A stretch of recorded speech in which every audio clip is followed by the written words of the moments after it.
paz do Senhor, meus irmãos, meus amigos, é muito prazer, muita alegria poder estar convosco mais uma vez. Para quem não me conhece, eu sou o pastor Carlos Astenreiter e nós estamos aqui para juntos nós aprendermos um pouquinho mais da palavra do Senhor. Nós estamos no mês de março. O mês de março ele tem uma peculiaridade importante, porque o mês de março é considerado o mês das águas. Precisamente o dia 22 de março é considerado o Dia Internacional das Águas. Eu estava olhando aqui um texto e observei que houve uma reunião da ONU e eu gostaria de ler para você aqui algumas diretrizes que foi estabelecida pela ONU através de uma resolução de número 47, e a ONU estabeleceu aqui um protocolo, alguns critérios sobre água. Eu gostaria de ler para você aqui sobre os direitos da água. E diz assim: primeiro, a água faz parte do patrimônio do planeta. Segundo, a água é a seiva do nosso planeta. Terceiro, os recursos naturais de transformação da água potável são lentos, frágeis e muito limitados. Quarto, o equilíbrio futuro do nosso planeta dependem da preservação da água e de seus ciclos. A água não é somente herança dos nossos predecessores, ela é, sobretudo, um empréstimo aos nossos sucessores. A água não é uma doação gratuita da natureza. Ela tem um valor econômico. Precisa saber que ela é, algumas vezes, rara, dispendiosa e que ela pode muito bem escassear em qualquer região do mundo. A água não deve ser desperdiçada, nem poluída, nem envenenada. A utilização da água implica respeito à lei. A gestão da água impõe um equilíbrio entre imperativos de sua proteção e as necessidades de ordem econômica, sanitária e social. Agora preste bem no item de número 10 aqui dessa resolução da ONU. O planejamento da gestão da água deve levar em conta a solidariedade e o consenso em razão de sua distribuição desigual sobre a terra. Observa bem isso, o que a ONU diz aqui. A distribuição desigual da água sobre a terra. Parece que quando se observa aqui nesse sentido, parece que a ONU entende que Deus errou na distribuição da água sobre a terra. Na verdade, eu acho que os povos erraram em um local onde foram povoar a terra. Deus sempre cuidou da sua criatura com muito zelo. Eu quero aqui, fiz algumas anotações aqui na Bíblia Sagrada sobre água na Bíblia Sagrada, mas eu não quero aqui falar sobre a resolução da ONU, sobre protocolos. Nós sabemos que a água é de extrema importância para a sociedade. Tanto é que, segundo a ciência, 70% do corpo humano é composto de água. Então, e nós precisamos de beber água diariamente. Nunca se falou tanto sobre água na face da terra como durante esses dias. Lava as mãos, água para lavar as mãos, para tomar banho, para cozinhar, faz parte da nossa alimentação, e a água é extremamente necessária para a sociedade.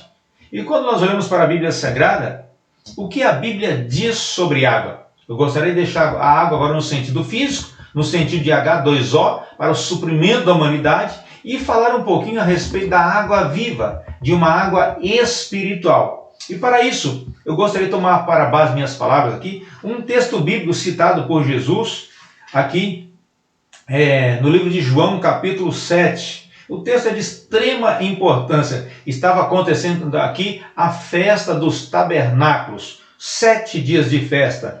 Era uma festa muito bonita entre os judeus, faz parte da tradição judaica até os dias de hoje.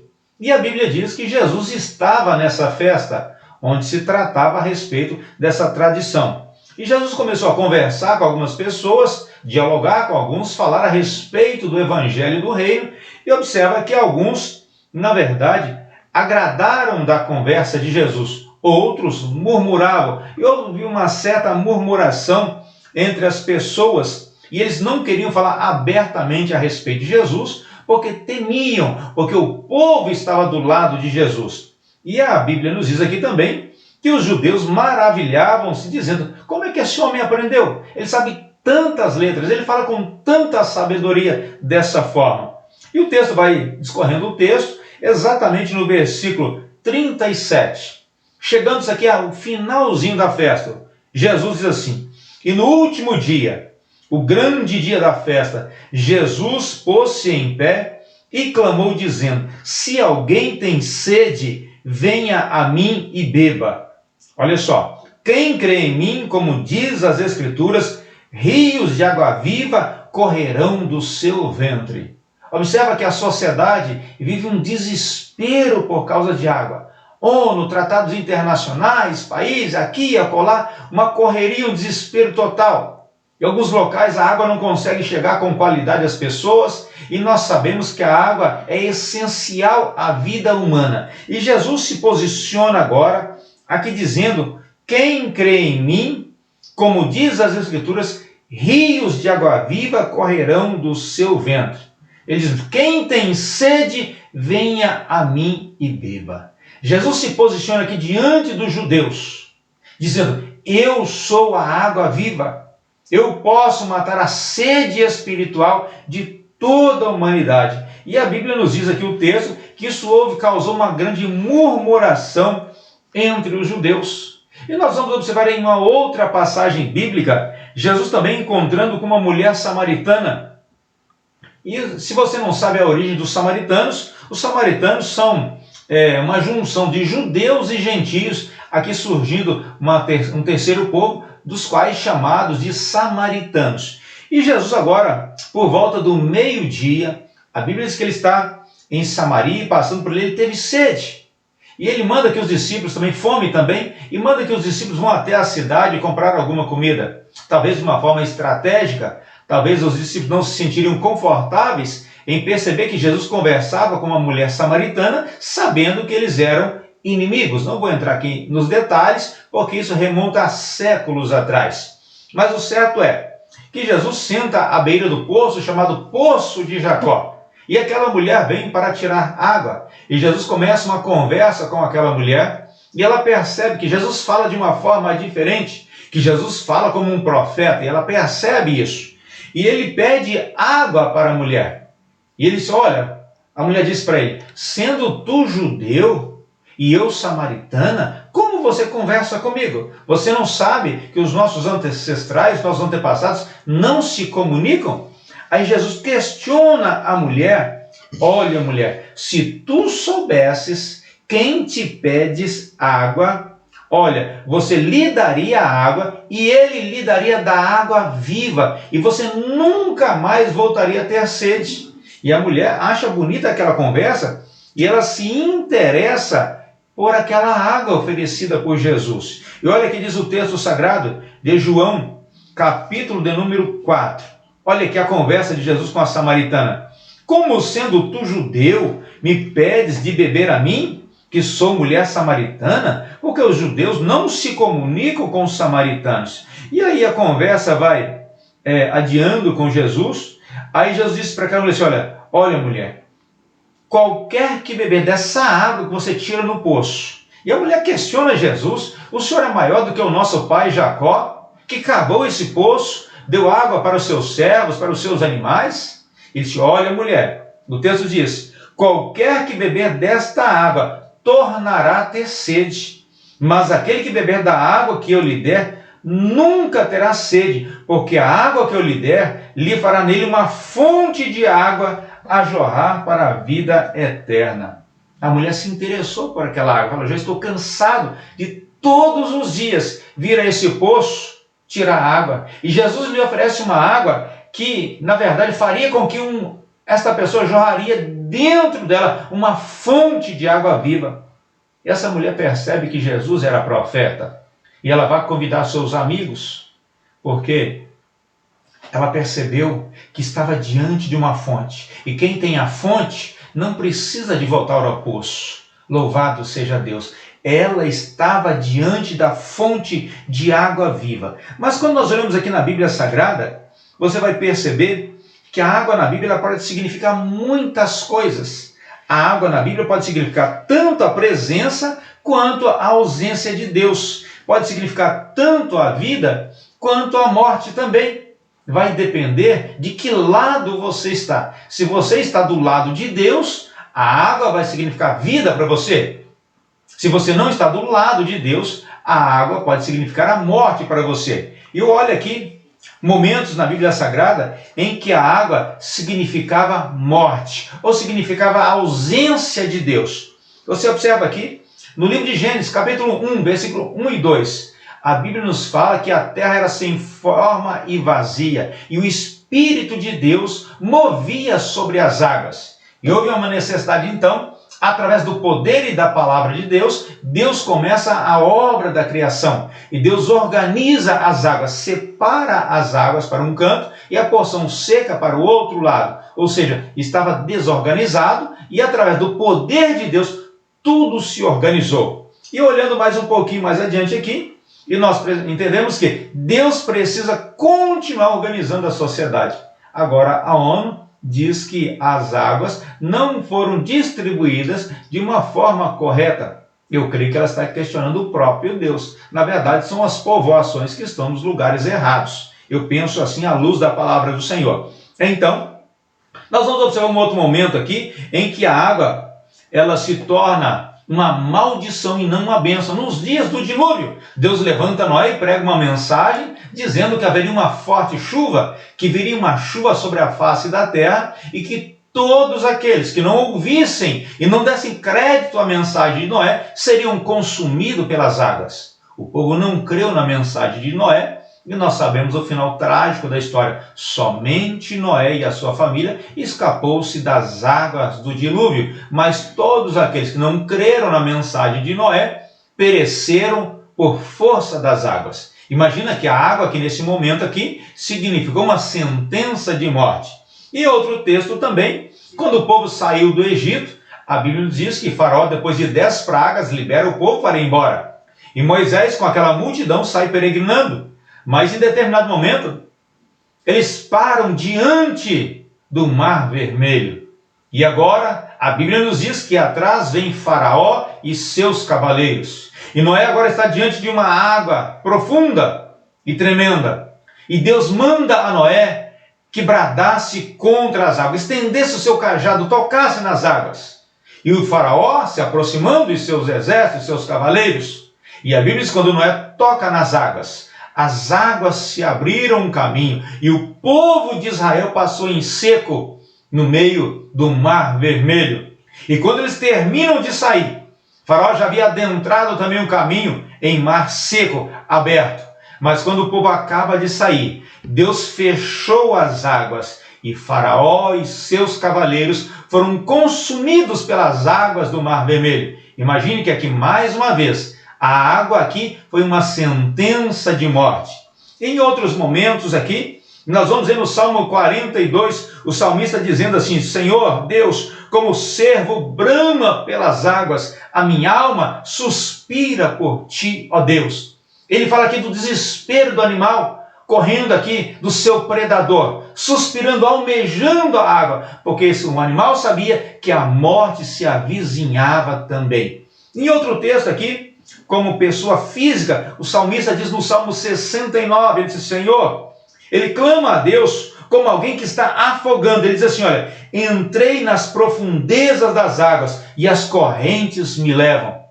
É como aquela pessoa que entra numa piscina ou entra em um rio sem saber nadar. Ou seja, está assinando a sua sentença de morte. Imagina que até nesse momento aqui, a água simbolizou maldição e morte. Mas a água também é um símbolo da presença de Deus. É um símbolo dos cuidados de Deus. Por isso que eu disse no início dessa ministração que depende do lado que você está. Se você está do lado de Deus, a água vai ser bênção para você. Se você não está do lado de Deus, pode significar uma sentença de morte. E quando eu olho aqui para a Bíblia Sagrada, ainda nos dias de Moisés, a Bíblia diz que havia uma sentença para que todas as crianças do sexo masculino fossem mortos. E a mãe de Moisés, Joquebede, ela faz aqui um cestinho betumado aqui, bem preparado. Coloca Moisés num cestinho e coloca sobre as águas do rio Nilo. E Moisés foi protegido nas águas. Observa que as águas do Nilo aqui não teve poder sobre a vida de Moisés. Moisés não foi liberto das águas, mas foi protegido nas águas. Tanto é que o nome de Moisés significa tirado das águas. Então a água aqui se torna uma bênção. E quando nós vamos olhar aqui em outros momentos aqui, quando o povo atravessava o deserto, reclama com Moisés por falta de água. E Deus manda que Moisés toque na rocha. E Moisés tocou na rocha e a rocha jorrou água. Louvado seja Deus. Deus sempre está cuidando. Depende do lado que você está. O meu conselho para você, que esteja do lado de Deus, que é muito melhor. Salmo de número 65, versículo 9, é um dos salmos de Davi. E é um salmo excepcional. Como Davi tem uma visão do Deus vivo aqui, cuidando da sua criatura. E ele diz assim, no Salmo 65, precisamente no versículo de número 9. Deus visita a terra com chuva e faz a terra produzir alimentos. Observa que Deus permite que chova sobre a terra. E esta chuva vindo de Deus, parece que ela já vem com adubo, porque a terra produz em grande escala. Sabe o que é isso? São os cuidados de Deus. E quando nós olhamos aqui para o Salmo de número 46 também, nós vemos aqui a provisão de Deus, a chuva, a água como bênção de Deus. E o salmista diz assim no Salmo 46, Deus é o nosso refúgio e fortaleza, socorro bem presente na hora da angústia, pelo que não temeremos, ainda que a terra se mude e ainda que os montes se transportem para o meio dos mares, ainda que as águas rujam e se perturbem, ainda que os montes abalem pela sua braveza. Mas olha agora, aqui precisamente, o versículo 4. O salmista diz assim, há um rio que as águas rujam, há um rio cujas correntes alegram a cidade de Deus, o santuário, a morada do Altíssimo. Observa que a água aqui é algo que traz alegria. Um dos símbolos do Espírito Santo é exatamente as águas também. Louvado seja o nome de Jesus. E eu anotei aqui algumas referências sobre a vida de Davi, a vida de outras pessoas. Uma certa vez, Davi estava com sede e os seus soldados entraram no exército e buscaram água para Davi. Davi pega aquela água assim e oferece ao Senhor como uma oferta de libação. Diz, eu não sou digno de beber essa água porque vocês arriscaram a sua vida por mim. E eu quero oferecer essa água a Deus Todo-Poderoso. Então, o salmista, no Salmo 65, Davi, ele diz que Deus visita a terra e faz transbordar copiosamente e enriqueceis como a torrente divina cheia de água. Embebe as pastagens do deserto e as colinas se enchem de alegria. O que é isso? Quando você observa assim, para aquela pastagem seca, sem vida, os agricultores reclamando, os pecuaristas reclamando, aí Deus manda do céu uma chuva, logo aquilo está verdejante, tão bonito, começa a florescer e o pasto começa a ser renovado. E o agricultor, o pecuarista se alegra porque Deus visitou a terra com chuva. Isso é Deus cuidando do seu povo. Olha o tamanho da importância das águas aqui nesse texto.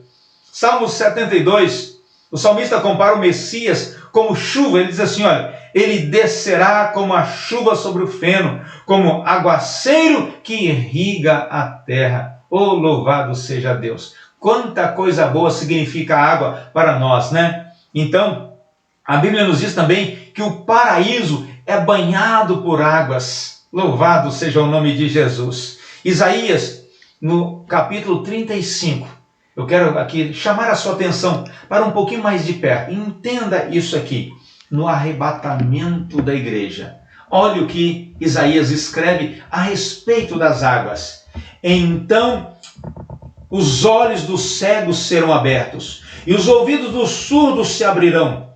Então os coxos saltarão como servos, e a língua dos mudos cantará, porque as águas arrebentarão no deserto, e ribeiros no seu ermo, e a terra seca se tornará em lagos, e a terra sedenta em mananciais de águas, e nas habitações que jaziam os chacais haverá erva com canas e juncos. Ele está dizendo, a água é uma bênção de Deus. A água dá vida, a água transforma, a água traz alegria. Por isso nós precisamos desejar o Espírito Santo como a água que desce sobre nós, como uma cachoeira de Deus sobre nós.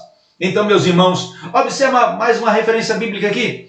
Salmo de número 1, é conhecido de todos vocês. Olha o que diz o salmista: bem-aventurado o homem que não anda segundo o conselho dos ímpios, nem se detém no caminho dos pecadores, nem se assenta na roda dos escarnecedores. Antes tem o seu prazer na lei do Senhor, e na sua lei medita de dia e de noite. E ele continua dizendo, pois será como a árvore plantada junto a ribeiros de águas, a qual dá o seu fruto no seu tempo, e as suas folhas não caem, e tudo quanto fizer prosperará. Você quer ser próspero? Que as suas raízes espirituais estejam ligadas nas águas, no oceano do Espírito. Louvado seja o nome de Jesus. E ainda o Salmo de número 23, que é conhecido de toda a humanidade, diz assim, versículo 1 ao 3, o Senhor é o meu pastor, e nada me faltará. Deitar-me faz em pastos verdejantes, e guia-me mansamente a águas tranquilas. Está falando dos cuidados de Deus. Se você está com sede espiritual, é por isso que Jesus se coloca no último dia da festa, se coloca de pé dizendo, quem tem sede, venha a mim e beba. Você precisa beber desta água que é Jesus. Estamos no mês das águas, 22 de março, Dia Internacional das Águas. Que coisa bonita! A ONU estabelece aqui protocolos sobre as águas. Temos que cuidar das águas. Temos que cuidar sim, mas muito mais do que tomar um copo de água, cuidar da nossa sede espiritual. Pessoas estão partindo para a eternidade, morrendo com sede de Deus. Davi chega a dizer, a minha alma tem sede de Deus, tem sede do Deus vivo. É por isso que Jesus se coloca como uma fonte de água. Louvado seja o nome do Senhor. E todos nós precisamos dessa água que é Jesus. Da mesma forma que quando nós nos alimentamos, precisamos de água, nós precisamos de Deus como uma fonte de água viva. Louvado seja o nome de Jesus. Meus amados e queridos irmãos, eu quero dizer para você, nesse dia, ou quando você estiver acompanhando ou assistindo essa mensagem, você precisa experimentar desta água, você precisa experimentar desta palavra, porque rios de água viva jorrarão do seu ventre. Não há pessoa que conheça Jesus que venha deixá-lo para trás. Todos aqueles que buscam, que correm atrás de Jesus, que vão após Jesus, serão saciados, não serão mais sedentos, porque Jesus é uma fonte, e quem tem a fonte não precisa mais de um balde como a samaritana, porque rios de água viva jorrarão do seu ventre. Eu te aconselho, tome dessa água, se alimente dessa água, que rios de água viva jorrarão do seu ventre. Louvado seja Deus. Pastor, e quanto custa dessa água? O profeta Isaías, ele diz assim, vinde, comprai sem dinheiro e sem preço. Não há preço, é de graça que oferecemos a você a água viva que desceu do céu. Sabe o que é isso? O homem precisa nascer da água e do Espírito, precisa ser batizado, mergulhado nas águas, sepultado nos seus pecados, mas também receber a água do Espírito sobre a sua vida como um revestimento espiritual. Que você, meu amigo, minha amiga, que nos ouve, que nos acompanha através dessa ministração bíblica, que o Senhor Jesus permita que você tenha um encontro com Ele, e que você venha saciar a sua sede espiritual. Eu quero encerrar essa mensagem, eu creio que você entendeu muito bem Estou aproveitando aqui um mês de março, como o mês internacional das águas. Eu quero orar para que uma água viva possa brotar do seu ventre, que você tenha sede de Deus, que você tenha sede do Deus vivo, que Deus possa te abençoar, que Deus possa permitir que você tenha sede de Deus. Eu quero orar abençoando a sua vida neste momento. Ore comigo, eu tenho convicção que Jesus vai fazer você entender sobre esta água viva que desce do céu, que alimenta não só o nosso corpo físico, mas mata a nossa sede espiritual.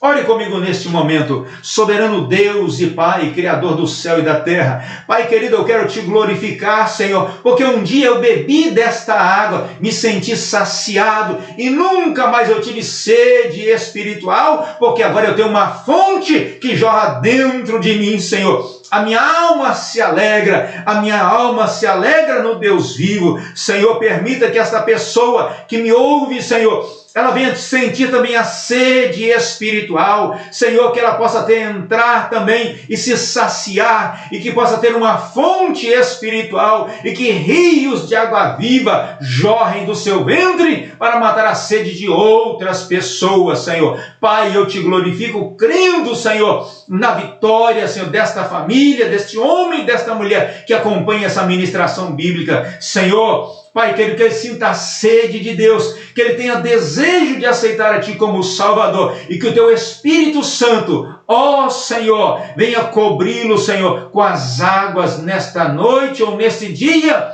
ó Pai, e que esta pessoa seja uma bênção para o Senhor, e rios de água viva possam fluir do seu ventre. Pai, eu te agradeço, eu te louvo, em nome de Jesus. Amém. Glorificado é o nome de Jesus. Meu prezado amigo, minha prezada amiga, eu creio que você entendeu a importância da água, não somente para o corpo físico, mas também para o nosso corpo espiritual. E o meu conselho é, mais uma vez, tome da água viva, porque rios fluirão do seu ventre. E se esta mensagem abençoou a sua vida, eu gostaria que você comentasse e compartilhasse, para que mais vidas sejam alcançadas pelo poder do Evangelho. Que Deus te abençoe e fiquem todos com Deus, em nome de Jesus. Um grande abraço do Pastor Carlos.